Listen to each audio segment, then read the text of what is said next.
Not heavily in that chinchilla dressed like Cookie from Empire, already ready to start some mess. Y'all, let's talk about the new season of Married to Medicine, episode 1.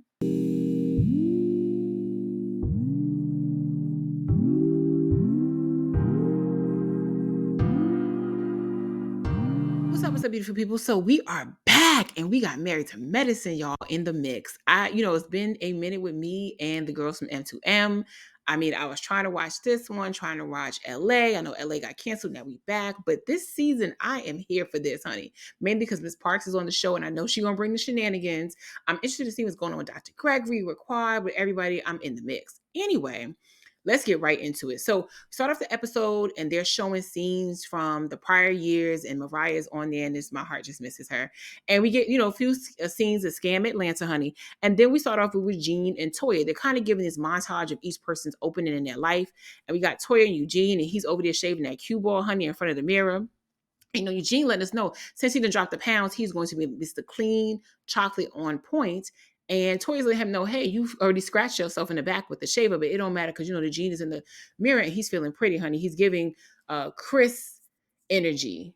And then we move on to Dr. Jackie. Of course, she is talking to one of her clients about, delivering babies and just asking her what the status is. We also see Simone doing the exact same thing across town, catching babies, talking to, her client about their status and their pregnancy and what's going on. And I just always love that Married to Medicine focuses on the aspect of these women being doctors. I think it's so amazing for them to constantly show African American females who are OBGYNs. I have an African American OBGYN that is a female. And it is life-changing when you have amazing comprehensive care from somebody that looks like you. And just in terms of how they deal with you, how they speak with you about matters, it is amazing and so affirming.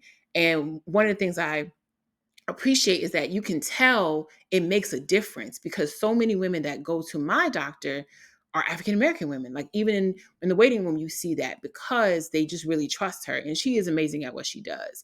So the women are having conversations with their clients, and then we jump over onto Heavenly and Jackie. And Heavenly and Jackie are meeting up, and they're meeting up at what appears to be a showroom. And the showroom is filled with like a lot of fur coats and jackets, a lot of bedazzled items. And they're walking around. Heavenly sees this coat. She tries it on. The guy that's like, a salesperson comes up to her and says, "It looks really good on you." It's actually really blinged out. It's giving Dollar Tree DIY, swatchy and crystals, but she likes it. She's trying it on. It's like a trench coat. And then in walks Jackie in a very cute summer outfit. And Jackie walks up to her and she says, "Girl, what do you have on?" She says, "I love it, Jackie. It's me." And she's like, "It's not good." And she's like, "No. I'm gonna wear this and I'm gonna wear it with no clothes on for my man." Jackie said, "That's a whole different situation." So it was like a cute little moment for both of the ladies. They're having a little kiki and laughing, and Heavenly starts to talk about the relationship growth that her and Jackie have had and how she really considers Jackie to be a sister to her. And I was really happy to see this dynamic because I do feel like when they first started out, to me, it felt more like I would say a fanship than a friendship to me. Heavenly just seemed like she was overpraising Jackie too much sometimes, and it came across like she was standing for her, and not in the "I stand for my best friend" way or "I stand for my friend" way, but more so like idolizing her. So I'm happy to see that there may be more balance in the relationship now and it's turning into a friendship. I don't quite get the authenticity that we initially got with Jackie and Simone and their relationship, which still just feels more authentic to me because Simone would tell Jackie about herself. But I get that maybe Heavenly is moving out of the fanship stage into more of a friendship stage. And I like that for both of them. And we know Heavenly needs somebody on the show, honey, because she ain't really nobody friend. Anyway, her and Jackie are talking more, and she even says like, she feels like her relationship with Jackie is more like a sister, and she has no problem complimenting her and how much she admires her, and she's not like Toya, she doesn't munch carpets. I didn't really know where that stood in the situation, and it was kind of like a weird dig that didn't make any sense, and it reminds you about the things that you don't necessarily love about Heavenly. Like I like when Heavenly makes a great point, or she just makes something really funny, and I just hate when she throws digs that are unnecessary, especially when they don't work with the storyline. But either way, they're talking, and then we see Phaedra stroll on down, and I don't know how I felt about this interest. Phaedra's in I don't think that's a Mugler. It looks like a bootleg Mugler suit, and we realize that underneath Phaedra's title it says that she is a attorney and also a boutique owner into this particular boutique, which is called Ivy and Volt. And we see her strolling down with this blonde wig and hair, honey, and it is a mess. And when I say a mess, I do mean a mess. Phaedra walks in with this ridiculous blonde wig. It's just giving city girl auntie. I don't really understand how dynamic change. I'm not anti anybody having a refresh on their life or trying to look better or different. But I just feel like Phaedra is listening to too many different people about the look, and it sometimes just looks inauthentic to me. I actually thought she had a really beautiful style when she was on Real Housewives of Atlanta. Specifically in season 4, Phaedra had so many days where she looked amazing with like natural makeup, with a real hair color. It just is giving I'm trying too hard. It's very gimmicky to me sometimes how she looks versus like who she might really be. And that doesn't feel authentic. I feel like she's just trying to give a look because she wants to be now posted places, with them saying like, well, look what Phaedra has on.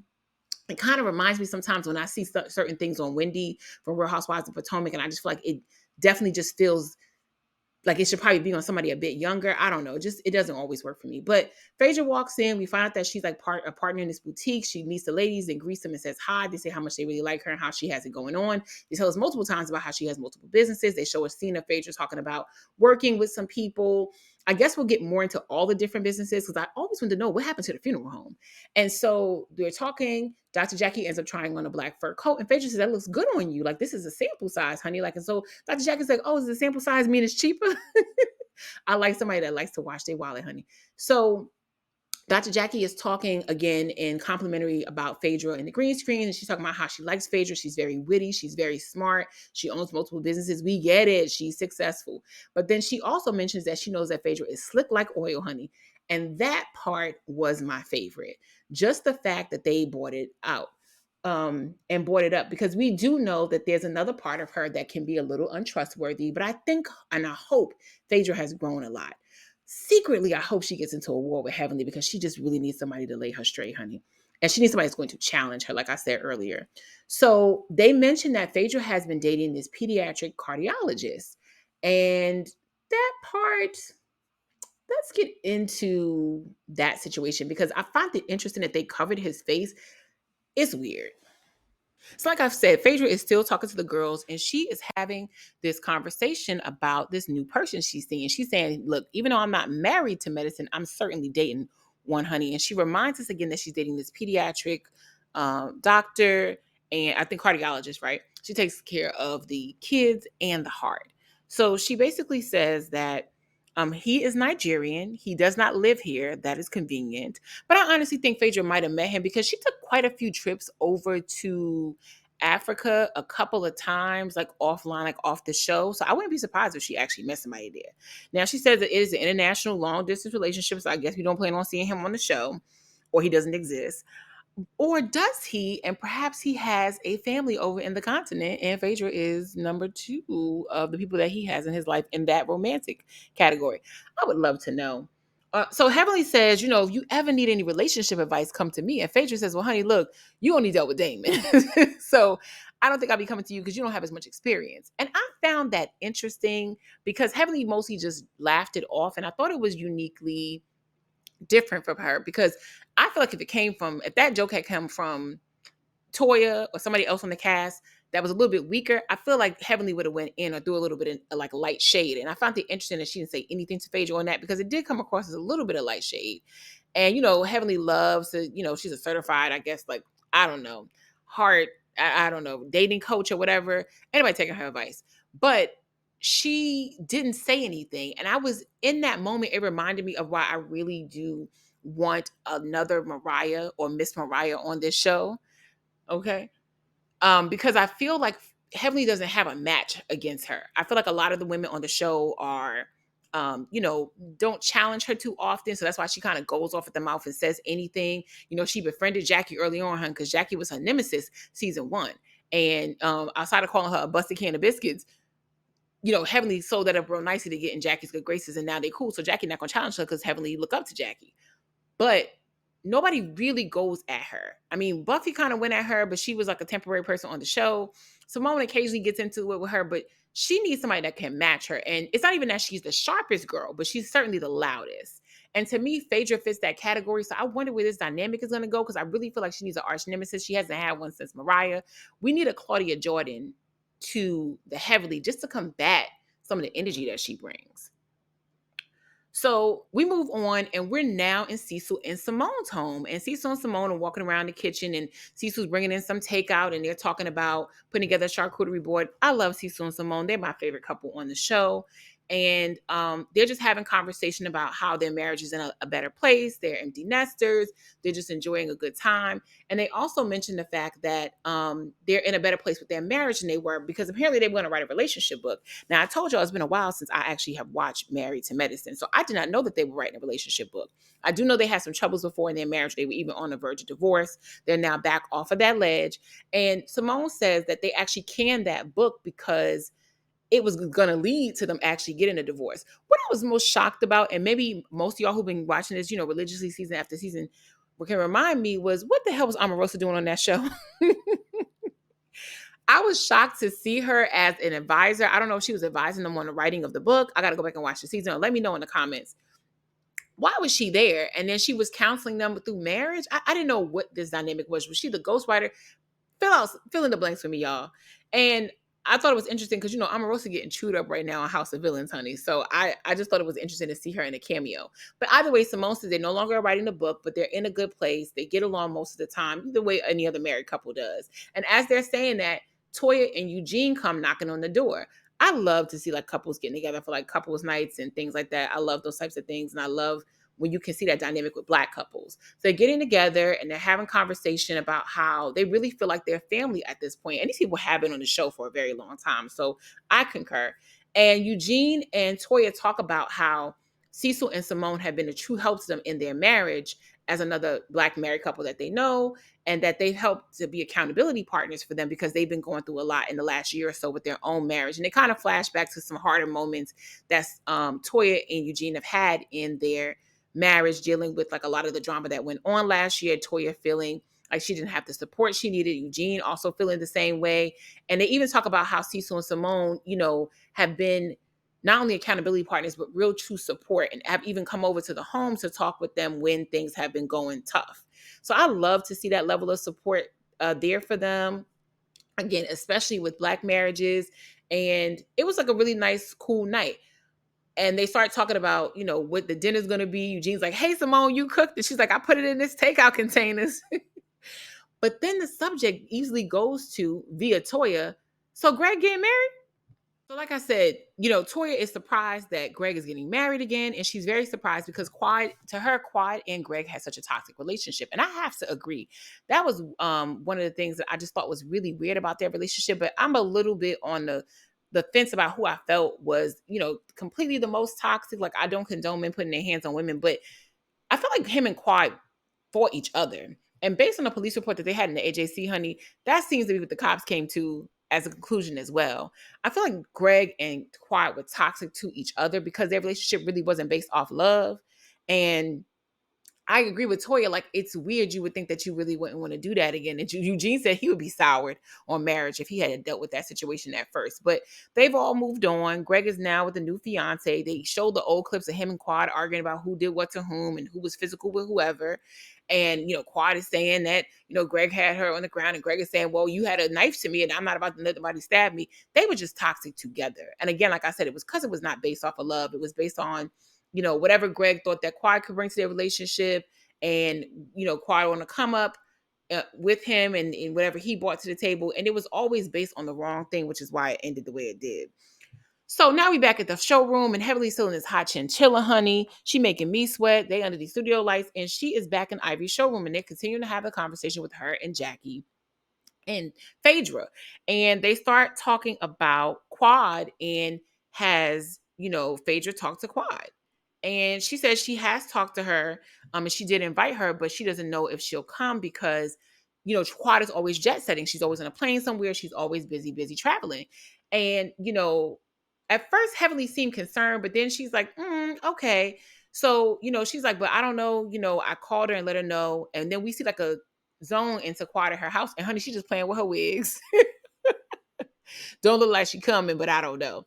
So they talk to Heavenly in green screen, and one of the producers asked Heavenly, like, hey, what do you think Quad is up to right now? She said, she probably out here, on somebody's jet trying to find a Nigerian husband, or possibly sleeping with somebody's husband, honey. Who knows? And again, this is the same thing that got you in trouble last year with your mouth. And she says that, she don't have time to cater to nobody's ego. She thinks Quad is still upset about what happened, but she doesn't have time to babysit anybody and their feelings. I just think, like, again, we just need an arch nemesis for Heavenly to get in that ass, honey, because I feel like we would have a very different balance on the show. Because Heavenly Mouth, honey, she would have been got knocked off.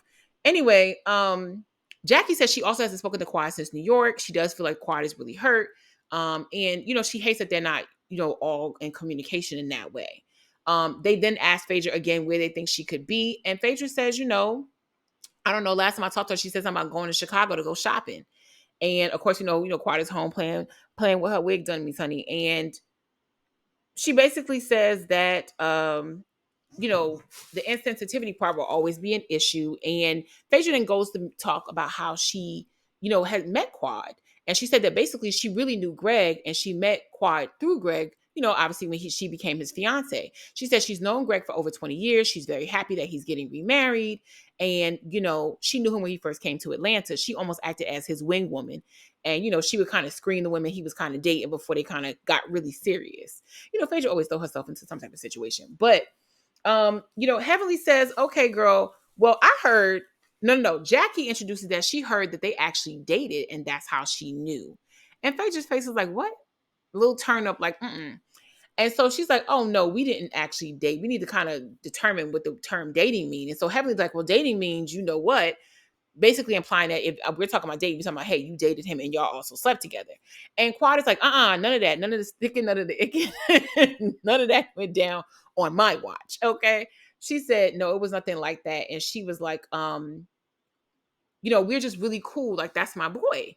And so Heavenly goes, well, you can't believe everything was Park said because she a liar. Phaedra couldn't tell the truth to save her life. And I was like, wait a minute, you was just cool with this lady. So Phaedra's like, look, let me get these girls out of my face. She said, honey, do y'all need any more drinks? And, Heavenly goes, I don't need nothing to drink. As a matter of fact, let this boy take this coat. She hands the chinchilla back to one of the guys working in the showroom. And Phaedra says, let me go talk to the rest of my guests. And as she's walking away, Heavenly goes, she looks real nice. She looks really good. Basically, complimenting Phaedra's recent surgeries. And she says, you look good, girl. You look good. And she yells it across the room. And Jackie goes, girl, use your indoor voice. And she's like, oh my God, I forgot where I was. Again, always Heavenly going to be herself, whether we always want her to or not. And that means the full amount of it. So Cecil, Simone, Latoya, and Eugene are in the kitchen talking, and all of a sudden they hear a knock on the door, and Eugene says, oh, that must be Dr. G. And so Simone goes to open up the door, and in walks Dr. G and his new fiance, Letitia. I know online, I think she goes by the name Sweet Tea, so that's what I'm going to call her through the rest of this thing. But honey, Sweet Tea comes bouncing in. She's a ball of energy, and it's really, really nice to see Greg happy. He's smiling. She's smiling. They're walking in. It's very effervescent. And we get the energy from everybody else that Greg has really been very happy since he's been with her. And, Simone talks about that. They show a flashback of her and Cecil and hanging out. They are very good friends. And they said that basically is the happiest he's ever been. And Cecil even says, and he didn't need to say this. Cecil, this was not necessary to say that he thinks that, Greg upgraded or leveled up is what he said. Level up, Sierra style. And he basically says that, he's the happiest he's ever been. He's never seen him like this. And I didn't think it was necessary to take that little shot, I guess, towards Quad a little bit. I think, Quad's a beautiful woman. So is Letitia. It wasn't necessary to take that little shot, but it is what it is. Simone says this is the happiest that she's seen him. I think she's a beautiful woman. He seems to be enjoying her company. So Simone basically asks, hey, what made you decide to settle down and made T the one? Because, I know you were out there with tons of options. And I was like, Simone, why are you lying to us and this man about what his options might be? And here go Greg. Yeah, that's right. Because he got that voice. Now, that's right, Simone. He's like, there was people in his DMs. Sir, and he said there's even people taking, pictures, sending him pictures, naked pictures, sending pictures in the shower. I was like, sir, nobody wanted you scrubbing bubbles. But apparently Sweet Tea did. She mentions that she did, in fact, send her uterus through the text message on the back end of the DMs to let him know that she can give him everything he wants, which I guess was, a baby, romance, love, all that. She sends that through him, through the DMs. He sees it. He responds back and say, hey, you don't even live in Georgia. And they start having this conversation, and it eventually leads to them talking more and more. She ends up coming to Atlanta. I guess he flew her out. They're saying he flew her out. He's not saying he flew her out. Either way, the girl was there. And they meet up, they start dating, they fall into it. He loves this one dress she wore when she first came there. They show some pictures of her in the dress. I guess kind of give him a little bit of sexy picture. It was very much giving young love. Which is interesting because she is 31. So that seems like she's coming off the cusp of, your late 20s. And that's when you kind of probably still have that mentality. And that means she's also of another generation when it comes to dating. And that's the part that made it more understandable to me, that she was a little bit more forward with him. A lot of younger women nowadays are a little bit more forward about what they want. A lot of more type A personalities. It's like, look, this is what I'm interested in. This is how I'm trying to get to know you, yada, yada, yada.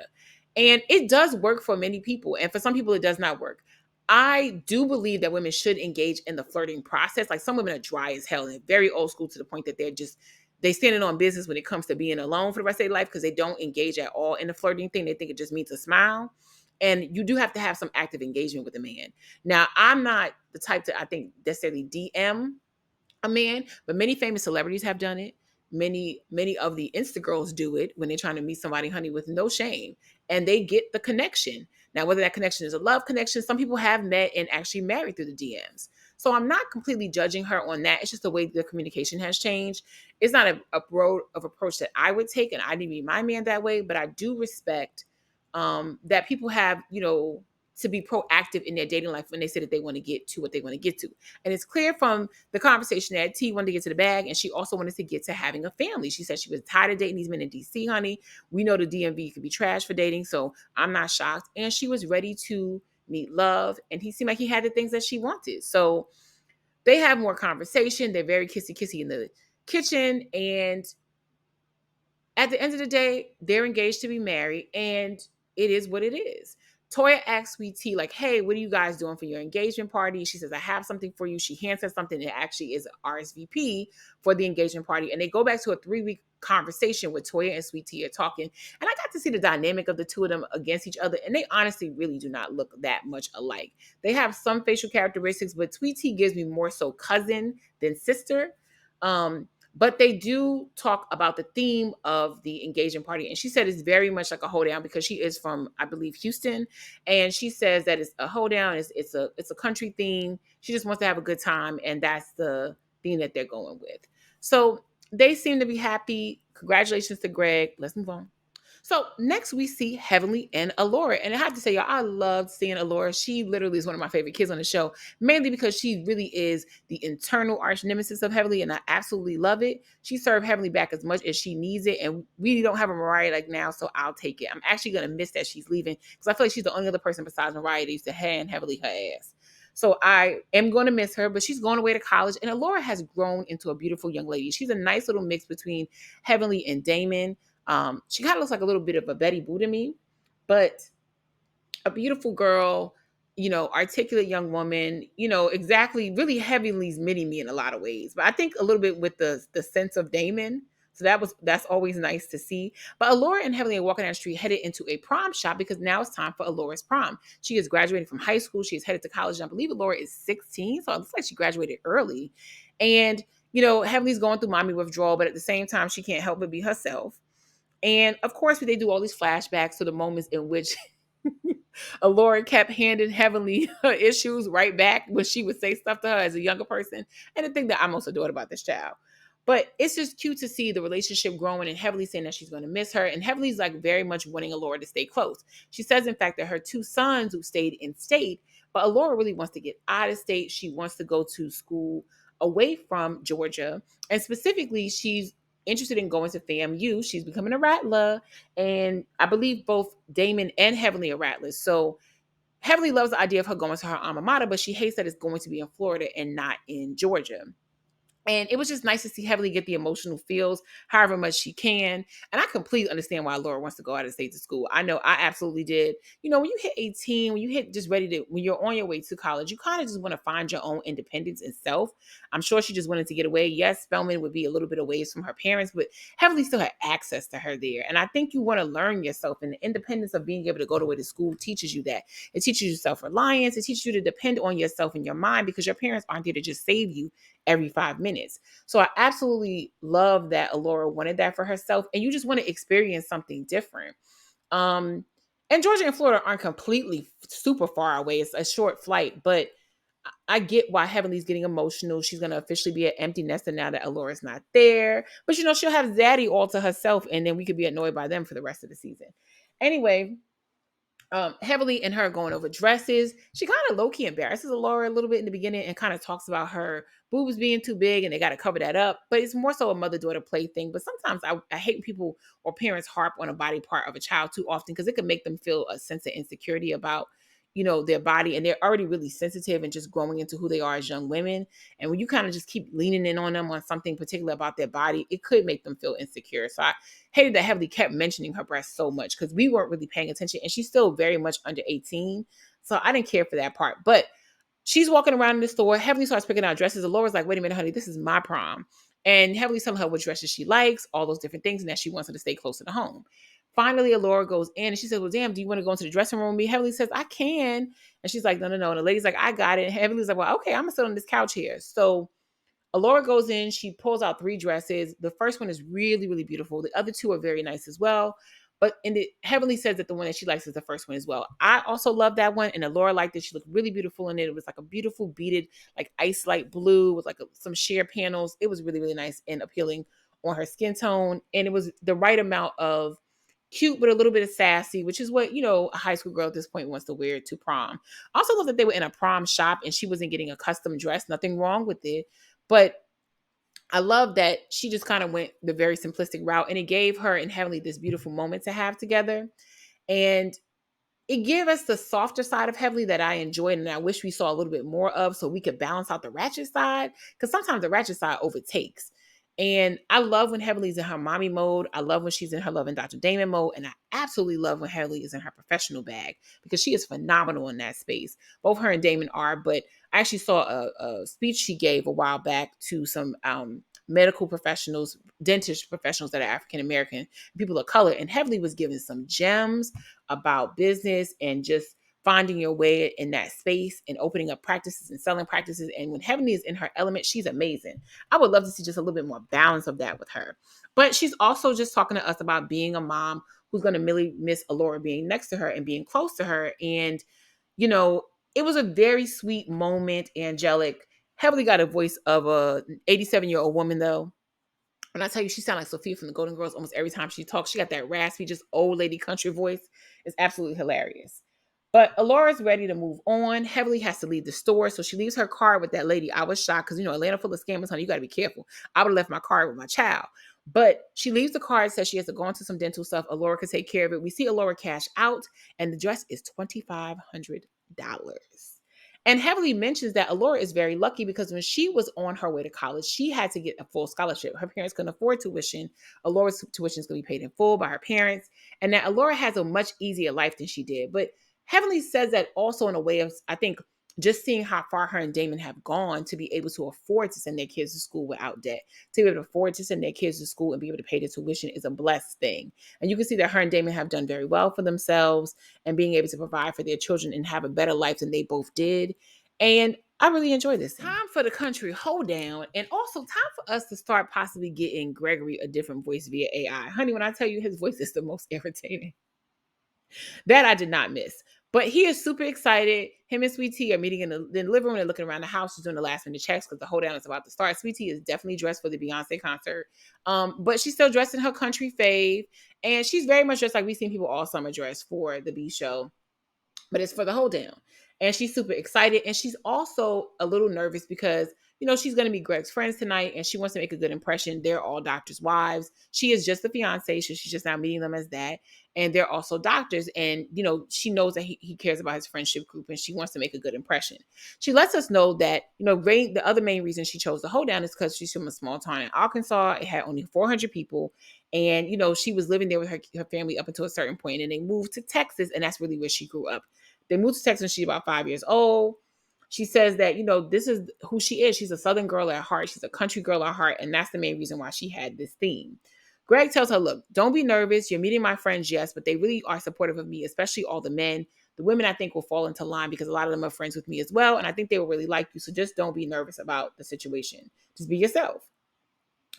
So we move over to Jackie and Heavenly, and they are FaceTiming because Jackie is trying to pull herself together to get ready for the evening event. And I really do love Jackie's Closet. And so Jackie's getting ready. She FaceTimes Heavenly and she asks Heavenly, like, hey, why are you not dressed yet? Because neither one of them are. And I laugh because I don't care where we are, time or place. I swear most of my female friends, we're like this. Like we have to be going somewhere and we are not dressed already at all. And it's like we'll be FaceTiming each other, we'll be talking on the phone, and we have not gotten dressed. And it'd be like 30 minutes, an hour before we gotta leave. It's like, girl, what are you wearing? I don't know yet. And we still trying to figure it out. But Heavenly said she's not rushing to get ready, honey. She gonna take her time. And so all of a sudden they mentioned how they're both about to go back into the house that used to be Quad's house. And Jackie says, I haven't been there in quite some years. And that made me wonder if Curtis really hung out with Greg or not. I'm not saying he doesn't, but I don't think Jackie was as close with him or whatever. So it's clear she's gonna be seeing him for the first time in a long time, past other things. Although she does mention that she did meet Sweet Tea when they went to her golf tournament to raise money for, I believe, the breast cancer charity that Jackie has, and she met her there as his fiance. And Quad says, Heavenly says that she has been back in the house since more than 5 years ago. She was in it this year because she was there, hanging out with Letitia and Greg, I guess, couples night or whatever. And she says that the house looks worse than when Quad was in there. And she says, yes, like Sweet Tea is definitely a Tarjay girl. And, Quad had an interior designer. And I just thought that was so lame to me. Like, again, just constantly coming at this girl is so unnecessary. Like, girl, everybody's a Target girl. And it always shocks me that Heavenly goes so hard because we remember how you were on this show, girl. Like, you just a couple seasons into this show. But let's be clear. Heavenly was country as hell when she got on this show. She was out of shape when she got on the show. And Jackie called her a busted can of biscuits and knocked her down to size and talked about her weight the entire first season. Heavenly dressed horribly. I'm not really sure her style is really killing it this year, but she definitely dressed less than even the money that she had. The house was old, it was outdated. As Mariah said, pressure wash this mother. So the fact that Heavenly be going at the girls at things that she used to be is so wild to me. It's like not even remembering your past of you when you first came on the show. Just like everybody else on the show, all these women are going to eventually level up. Now, the ones that were already doctors, Heavenly was a dentist, so she did have a nice sizable home, but Quad had to level up on the show. Toya and Eugene had to level up to a certain degree on the show and have to continue to do so, honey.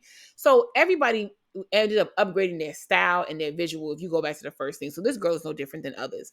But anyway, they keep talking mess. She says, well, the house is, a little bit not her favorite or whatever. And then Jackie's like, look, girl, I gotta go. Because once she kind of see Heavenly getting too messy, and Jackie messy as hell too. She just tried to keep it a little bit classy with hers. And I think she didn't want to dive too much into some of the negativity that, Heavenly had going on. So we head over to the car ride that's happening between Eugene, Toya, Simone, and Cecil, because they're headed to the house. They're both all dressed in their little denim and stuff, ready for the hold down. And they're talking about, where people are with Heavenly and all that kind of stuff. Because Heavenly had a really bad season last season, and she spent a great deal of time bashing her co-stars, I guess, on her personal YouTube channel, whatever. And they weren't feeling that, and they brought that up during the reunion. She said she was gonna stop talking about them. We know that's not gonna happen. Heavenly lives for this show. It is her life. And so Heavenly is talking to them, and she mentions how, they showed the scenes where Heavenly was getting into it with everybody. And Toya says, look, I'm cool with Heavenly. There's no reason to keep holding a grudge. I'm fine if she's fine.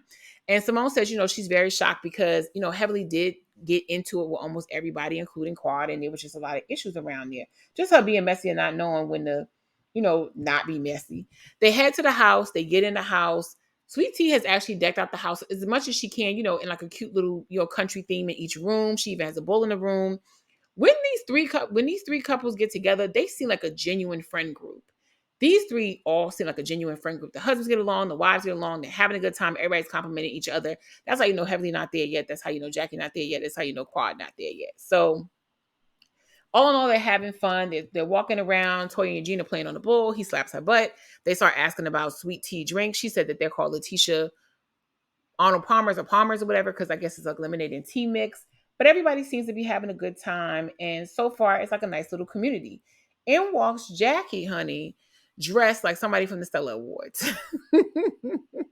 Yolanda Adams' finest, honey. When I tell you she was looking like Shirley Caesar had a fire sale, why was Jackie dressed like that? Why was she in that Blanche Devereaux dress with the stripes? I don't get it.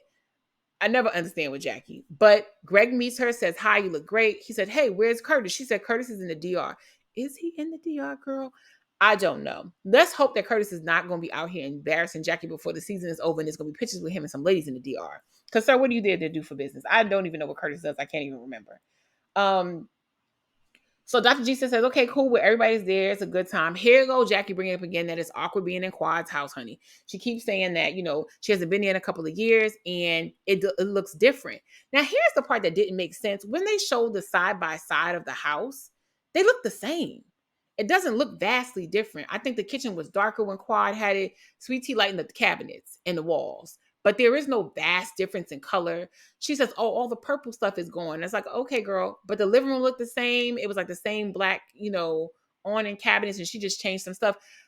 This is too deep into this situation. This man owns this property. Let this house be. At some point, yes, they probably do need to get a home of their own and live someplace new. But in the meantime, honey, if the mortgage is paid, I do not care. Okay, so everybody's walking into the house. They're getting acquainted into the home. They're going back in. We now see Dr. G's friend Delapo show up. We see Heavenly walking into the home with Damon, and Damon's like, "Hey, why do we have this theme?" And it's like, "Oh my God, it's a theme. Just get into it. It's an engagement party. More than likely, it's a party. Do we need to keep coming in the same boring clothes and Heavenly sundress that she gonna wear? Honey, the lady changed it up to a theme. Just go with it. Everybody's dressed in a cowboy outfit. Deal with it." So she says, she's from, the South and that's what it was. Or she's from Texas, honey. I don't know. So behind Heavenly and Damon are actually a friend of Heavenly's who is also a dentist, Dr. Alicia, and her husband. They come walking in and they introduce themselves as Sweet Tea. She's going to be, I believe, the other woman on the show this season because they do have one additional doctor, and I believe it is her. Anyway, she walks in and the ladies are all getting together to sit down. Everybody's looking around the house. They say, "Oh, the decorations are kind of cute." They go with the theme. They're having a good time. The men go off to the side. They start chatting. The women sit down. And the men are still standing up and they're talking as Sweet Tea's sister comes in. She introduces us to her twin. Her twins she is to her twin and they really do look alike. She lets us know that her twin is fraternal. She is not identical, but they look alike and people always get them confused. Anyway, she said that that's her best friend, that's her road dog, as we would expect it to be most times with most sets of twins. And she really is her best friend, the person that's the most down for her. And as we learn later on in her season, her sister don't play about her, honey, and I completely understand. So next, the ladies are sitting down on the couch and in walks Phaedra. And child, what was she wearing? What was going on? Phaedra is in some type of cape, blazer, leather jacket with squashy and crystal boots. She's wearing things from the store or the showroom. She's got on leather shorts with a leather bustier with like some sparkles on it. She's got a necktie on that says Prada, like a blazer. It was a lot going on in this outfit. Um, it's such a vast difference seeing Phaedra. It feels costumey, like I said to me. It doesn't feel authentically her. This new auntie phase that she's going to of trying to be like the auntie city girl, it's looking awkward and she needs a stylist. And it doesn't make sense because she lives in Atlanta, so there's no excuse to not have one. She's got this blonde wig on and this pimp hat and feathers that looks like something that came out of a Halloween costume packet. I didn't know what was going on. But Phaedra continues to try to, play JT from the City Girls. And she's chatting with the men in front. She's hugging them. And Toya makes a comment like, she hugging the husbands, honey.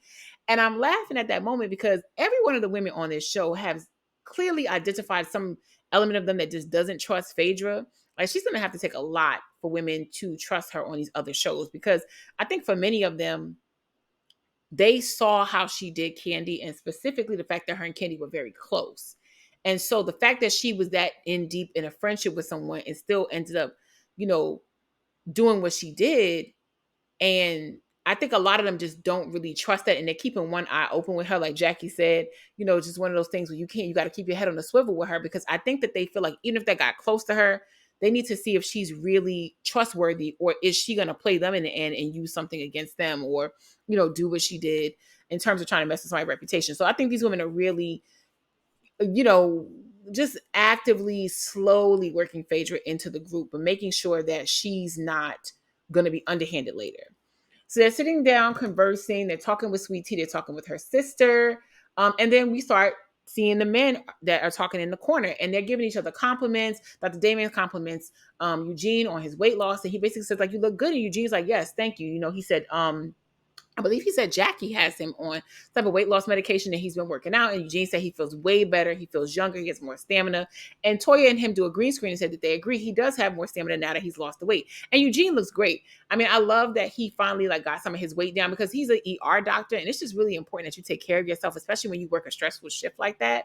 And, you know, it's interesting because not only has Eugene lost weight, but Dr. Damon lost weight. So I love that the men are just starting to take care of their health. We want them to be around a lot longer. So that's pretty cool.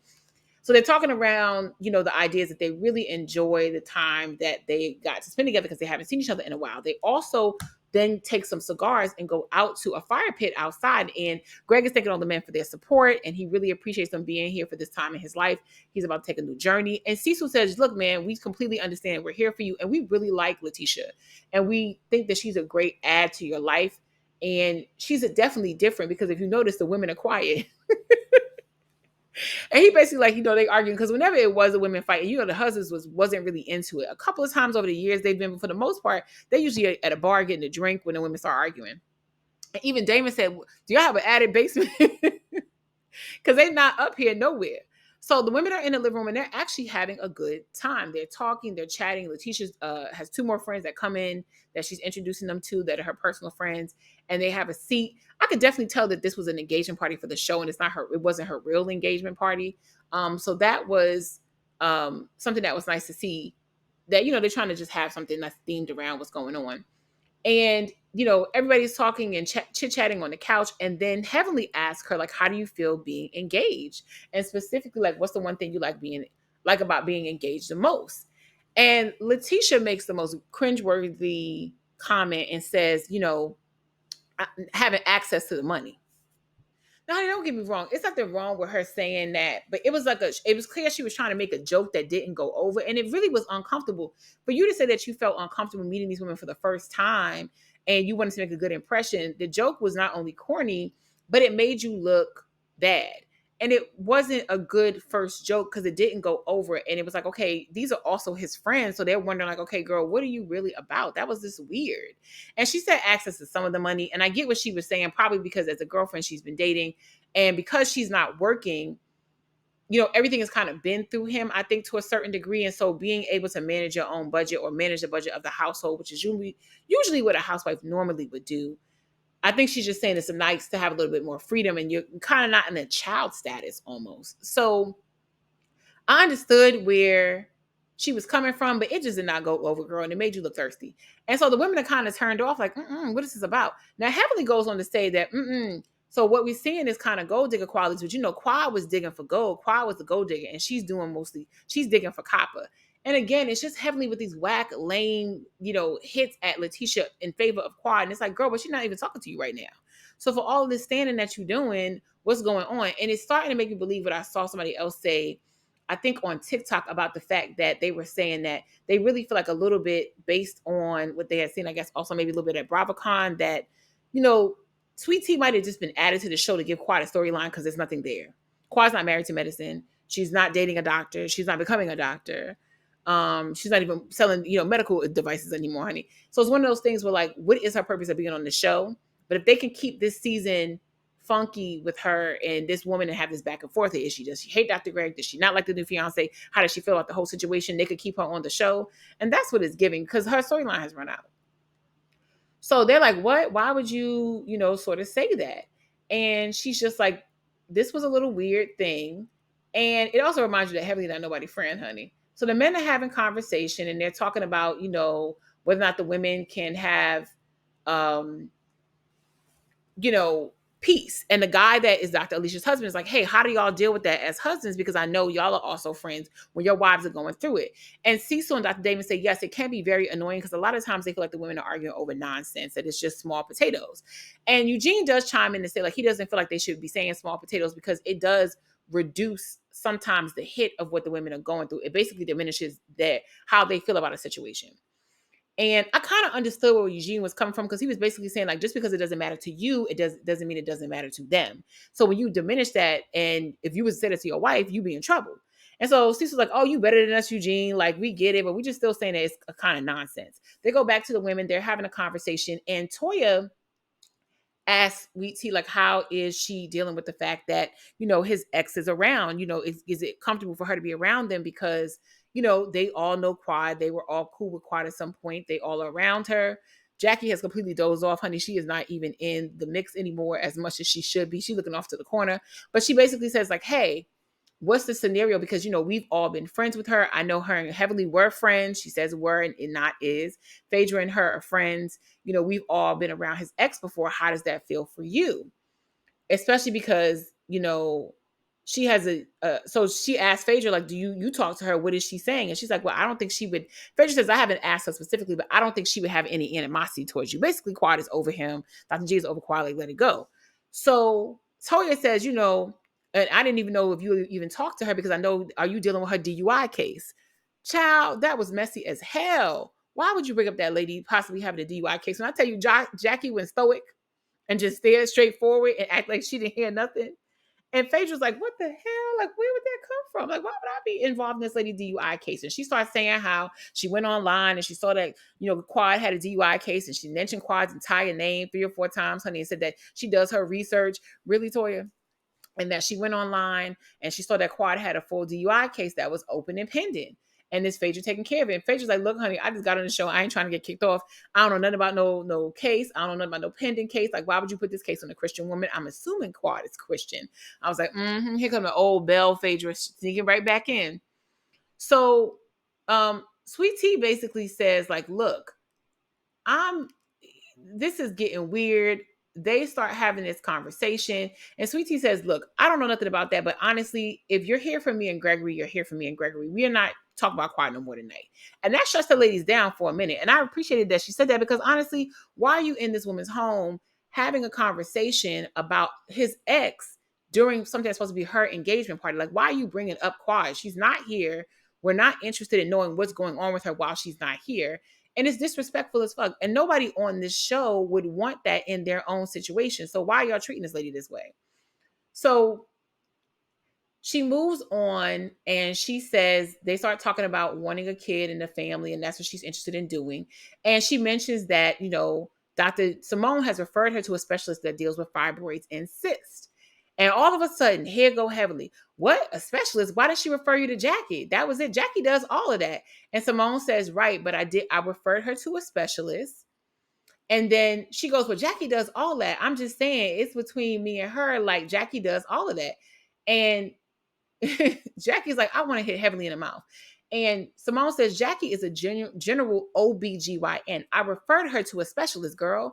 That's like if you don't go to your OBGYN for something deeper. If you find something going on with your breast and you going to see your OBGYN and they're doing the regular exam that they do on you, if they find something and they want to biopsy it or they want to do something, you go to a specialist to have that happen. Something could be happening with cancer. You don't keep seeing your general practitioner. You go to an oncologist. They look at that. They specialize in cancer. The same thing with your heart. It's like, why are you playing around like you don't know this? Like, the thing about Heavenly that pisses me off is you can just tell when she's just trying to be antagonistic for the sake of it, because obviously she knows this. She's a dentist. Heavenly doesn't even do every piece of work. Heavenly does certain things within her dental office as a dentist. But if she had to refer somebody for something different, unless she has one in her practice, you refer somebody to an orthodontist when they got to do more comprehensive work with somebody has to go underneath anesthesia or anything like that. You would normally refer them to that type of person to do that type of work. So for instance, a root canal that's very simplistic, most dentists can do. But when you start getting into complex root canals and some type of teeth removal situations, a lot of times you may not go to your regular dentist. So why Heavenly acting like she don't know that and making this about a thing with Jackie? So she starts arguing with Simone back and forth about why she didn't refer her to Jackie. Do you want to take business from Jackie? And then saying Jackie don't need the business and Jackie got plenty of business. And I'm like, girl, then she says, well, I would hire Jackie to do anything. She could do my root canal. She could do my bridge work. She could do my brain surgery. It just got really, really stupid. They got louder and louder. And the men are like, oh my God, what the hell is happening out there? And Cecil was like, I spoke too soon. They back in the mix. They arguing back and forth. It's embarrassing for Sweet Tea. She's in front of her friends, in front of her sister. They don't even know what these women are arguing about. And it's over this woman's uterus and who she's deciding to go to, which is nobody's business but her own. She tried to answer why she didn't go to Jackie. And they're busy arguing over her. And finally, her sister says, look, y'all are in her house. Y'all need to let her. speak. And her sister went off, honey. When I tell you, I love that moment for her. And she says, look, my sister is the one that's more of the person that's gonna, stomp her foot down and basically is like, look, don't disrespect my sister in her home. Like, let her speak. You're asking her why she didn't go to Dr. Jackie. She's trying to answer that. Y'all arguing over her. Like, don't play. And Sweet Tea says that's why she loves her sister. Her sister will lay a woman out and let her know what's going on. She'll let her be know what it is and get them in line. And I love that she did that for her. She basically explains that Greg is the one that referred her to Simone. And he said Simone's like a sister to him. And that's why she went to her. It's not having any issues, and Simone referred her to a specialist. So that's why she did not go to Jackie. And then Heavenly says Jackie got enough patience. Girl, then why are you arguing on Jackie's behalf? And Jackie says, you'll be in excellent care. And Toya says, that's exactly what a friend would say. Like, girl, they're two very good doctors. They're two well-experienced doctors.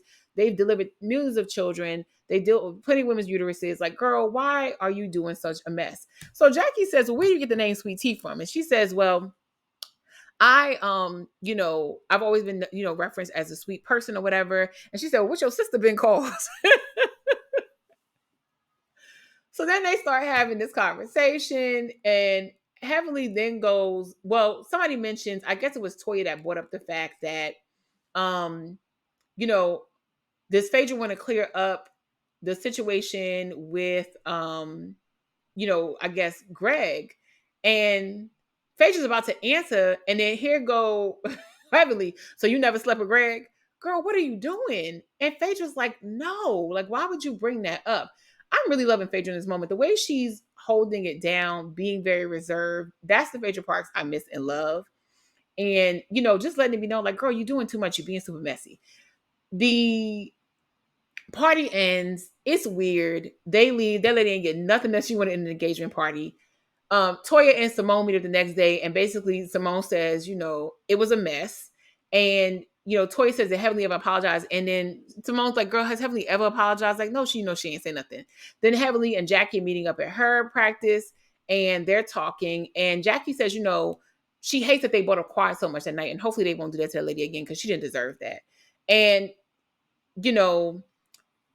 Heavenly goes, she's not going to bring up Quad anymore. But Jackie said, other than that, it was a wonderful party. And Heavenly says, well, the food was nasty. And it's nothing like, what Quad would have put out. And it's like, girl, let it go. She would have never done that. And it's like, it's everything that she's getting to try to attack this woman. It's so weird. So fast forward, she just said she was going to bring up Quad and then brings Quad back up again. So we see Phaedra at her home. I love this red hair on Phaedra. I need Phaedra to stick to browns and reds and blacks. That's the colors that really compliment her. That ash white blonde just dyes her out. And we get to see Phaedra's beautiful kids. We have not seen Phaedra's kids in so long. They are so grown now and so adorable, and they very much look like Apollo Chow. So Phaedra's chatting with them in the kitchen. They're having a little good time. And then we go to Greg and Sweet Tea, and they're talking in the car, getting ready for the wedding. Greg is super excited. He's like, look, our friends will be there. The people that we love will be there. It'll be an amazing time. I can't wait to say I do. She says, me either, but I really hated the way the engagement party went with their friends. I really wanted it to be positive, and it was so negative because they kept bringing up his ex. He tells her he's sorry that she went through that, and he feels bad that she had to, endure that, but he really just wants her to focus on their wedding and what they're doing. They're going to get their marriage license. And she's like, look, I got to let these ladies know I'm not going to keep having this. You're not going to keep disrespecting me. I'm new in this group, but there's a new sheriff in town. You're not with Quad anymore. So they need to let that go and move on. It's not that Quad doesn't have an imprint or a place in the show. And I don't think she was saying it to be negative. She's just saying, like, why would you do that to anybody that's newly engaged to this man? Like, it's just a weirdo energy. They get sworn in with their marriage license, and then we kind of get a sneak peek on the show and what it's going to be about. It's definitely going to be a mess. Phaedra's definitely dressed like multiple different people during this season. So that's going to be fun to see what these outfits will be, honey, because when I tell you, a stylist is needed every single time. And Phaedra's going to continue to wear stuff from that showroom, hoping somebody goes in. But it is what it is. We will see what happens next. I will say that watching the end part of this, it kind of is making me feel like what a lot of people were saying online about the fact that it feels like they needed to give Quad a storyline. Otherwise, she would have been off the show. And they did it at the expense of this woman. And I'm not really sure how much I'm going to like that for this season. Y'all let me know what y'all think. I appreciate y'all for hanging with me. I'm sorry that this was so late. I'm really trying to get my certification done and studying. It's a lot. It's intensive, including everything else that's going on. But I love y'all, and I'll see you in the next one. Bye.